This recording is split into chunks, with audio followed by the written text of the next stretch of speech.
Hello everyone, I'm Rinku Diman, working as an assistant professor in electrical engineering department at RP IIT Technical and Medical Campus, Karnal. So today we are going about the electric heating. So first of all, we must understand what is electric heating and what is the basic principle behind it. So if we consider that the definition of electrical heating, that is a process in which electrical energy is converted to heat energy. So we are basically giving the power supply in terms of voltage and current, and we will get the output in terms of heat. The second thing, it is based on the Joule's heating principle. So electric heating works on the principle of Joule heating. So Joule heating is nothing but related to our Joule's law. So what is that actually? An electric current through a resistor convert electrical energy into heat energy. So we'll interpret this Joule's law in the further slide. So electric heating is basically based on the principle of that when electric current passes through a medium, heat is produced. So that is the basic principle we already studied. So we will make an assumption like, for instance, let us take the case of a solid material which is a resistance R, that is in ohms, and the current flowing through it is 1 ampere, or we can say that I ampere for the t second. Then the total heat produced in the material will be H is equal to I square RT joules. So basically, to interpret the Joule's law, we will consider a resistance R through which we are flowing a current I ampere, we can say, for the time t second. So the total heat during that process, that will be I square RT in joules. So these are the basic applications nowadays we are using in domestic purposes. Like for the domestic application, we will consider the room heater for heating the building. So in winter seasons, we will understand that our cold environment is converted to heated environment by using the room heaters. So there we utilize the electricity as an input, and we make the room heater for the heating purpose by utilizing of this electricity. The second is the immersion heater for the heating, as we are using the boiled water by using this electric heating principle. Then hot plates for cookings, simply it is make like a toaster basically. So hot plates we can utilize to we can make the in kitchen food by using this hot plate cooking techniques.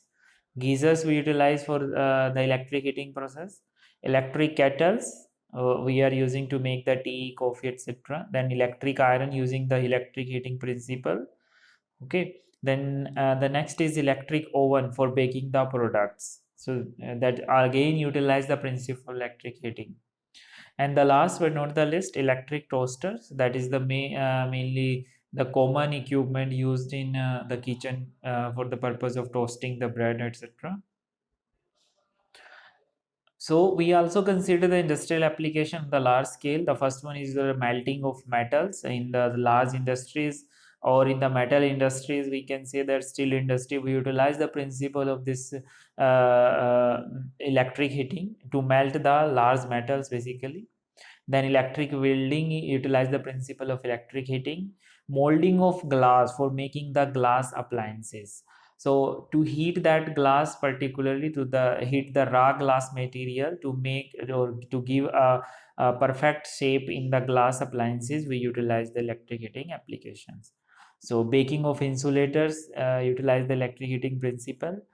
Then molding of a last plastic components, that is utilized again electric heating application. Heat treatment of pointed surfaces. And the last but not the least, making of plywood, that also utilize the electric heating application.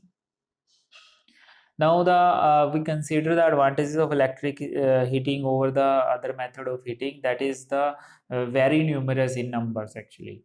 So the first one is the clean and atmosphere that is free from dirt basically. As we know that in thermal based heating, we have with some like byproducts or dangerous gases which is hazards to health. So in electric heating, these kind of problem is not there. So we also consider no pollution is there, no flue gases is produced, so no pollution is there. Response is very quick. As we can see that in thermal heating, it will take time to heat up the equipment or to give process the accurate result take a large time. But in electric heating, the process is very fast, so it will give the quick response. Accurate control temperature can made easily. So in electric heating, we can also make the automatic control of our temperature. So we can take the example of our induction cooker, we can say that, or induction heater. We can take the example for the same accurate control temperature we can. And then comparatively safe, as we can compare this electric heating with the thermal heating. So it is very safe for as the point of view the human health. Then localized applications for electric heating, we can also already see in the example, we can use for domestic purpose as well for industrial applications. So localized application is very wide of the electric heating. Overall efficiency is much higher in comparison to our thermal heatings, that is coal based heating or some fossil fuel based heatings. The efficiency of electric heating is very high, as there is no pollution, no wastage of the material in terms of heat loss. Uniform heating we can also produce, as we are giving the supply constant, that is voltage to 30 volt, the power constant, power level is constant, so we get the uniform heating all times.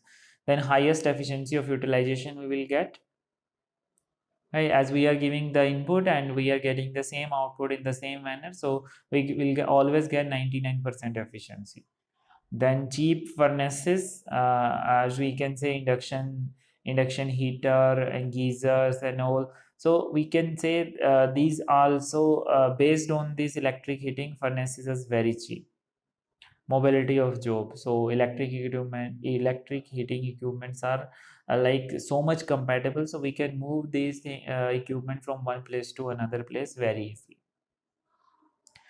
Then for the heating purpose, we always need the mode of heat transfer. So basically three modes of heat transfer we are always utilize. One is conduction, second convection, and third is your radiation mode. So first of all, we will discuss about the conduction mode. This phenomenon take place in solid, liquid or gas. So conduction is basically that heat transfer is proportional to the difference of temperature between two phases.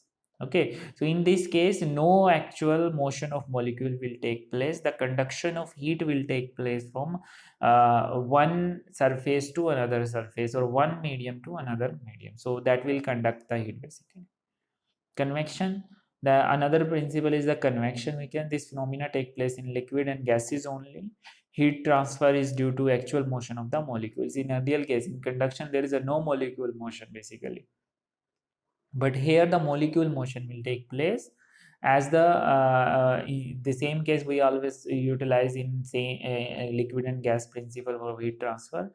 Radiation, that is the phenomena confined to surfaces. Basically this phenomena is work from surface to surface.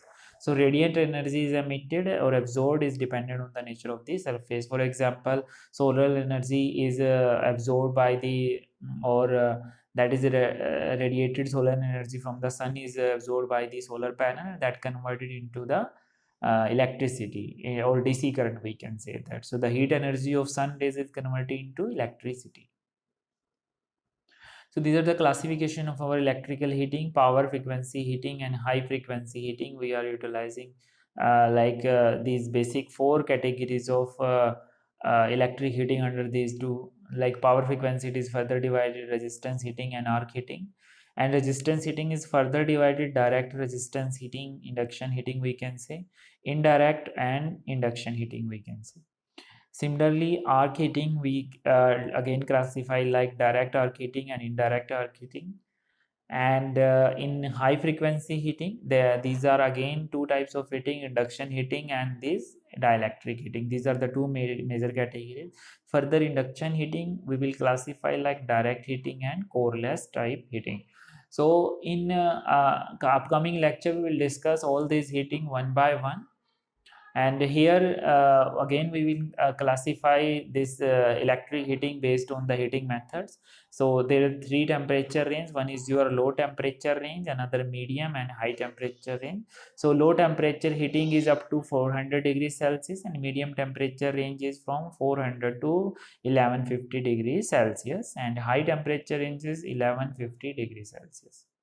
So this is the electric heating tree, basically classification tree we can say. So earlier we have discussed the electric heating types, that power frequency heating, or simply we also call it ohmic heating method. So that is range from 50 to 60 hertz. Similarly, high frequency method or radio frequency. So these are work on the radio frequency 5 to 500 kilohertz basically. So frequency ranged over here in kilohertz. Microwave heating, that is again in gigahertz. So 0.3 gigahertz to 300 gigahertz microwave heating we utilize. Furthermore, high frequency classified like induction heating, dielectric heating, and infrared heatings. And induction heating is again two types, direct and indirect. And power frequency heating, again two types, resistance and arc heating. And these again two mode we will conduct, direct and indirect heating. Right. So this is all about the electric heating. Thank you very much.